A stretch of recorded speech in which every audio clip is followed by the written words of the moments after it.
but he took some pictures with you, and we're going to show those right now. He decided to take photos with you. Despite you guys having a contentious situation, a lawsuit, it looks like you got along, at least at the end. Tell us what we're looking at here.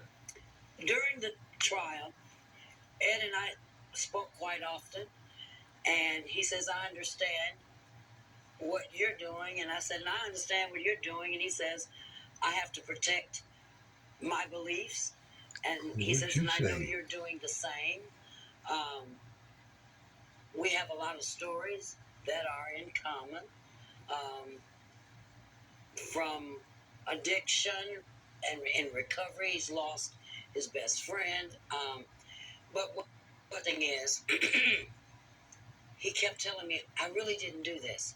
I really didn't do this. And he said that about 6 times. He wanted to convince you. And then he said to us, now I can go back to listening, let's get it off. And that was at the conclusion of the case. Yeah. And yes, because he had already said. He's performing here in Houston this weekend, right? Yes. And he invited you to that concert because you live here in Houston. Absolutely. And what did you decide? It would be a conflict of interest, but I'm sure he's going to call me and we can talk.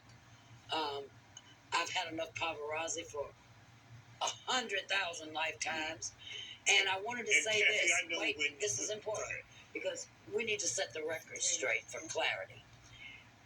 He did a great interview just today that was sent to me where he was saying how, this put a lot. This was a lot for me. This was not me bashing him, or this wasn't personal.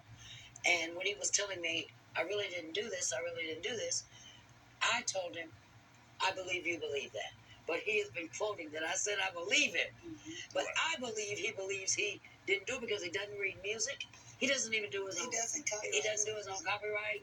And somebody sends him his tracks, and he did say that he doesn't have he doesn't have a system in place to check it out to make sure. His collaborators. Yeah, but when because he writes lyrics. This was never about lyrics. This was about the music. Absolutely. And I even said he has a great future ahead of him. I don't make my living by royalties. We never gave a number of what I wanted, but I wanted. And that's all part of what you're talking about now, because people called you a gold digger.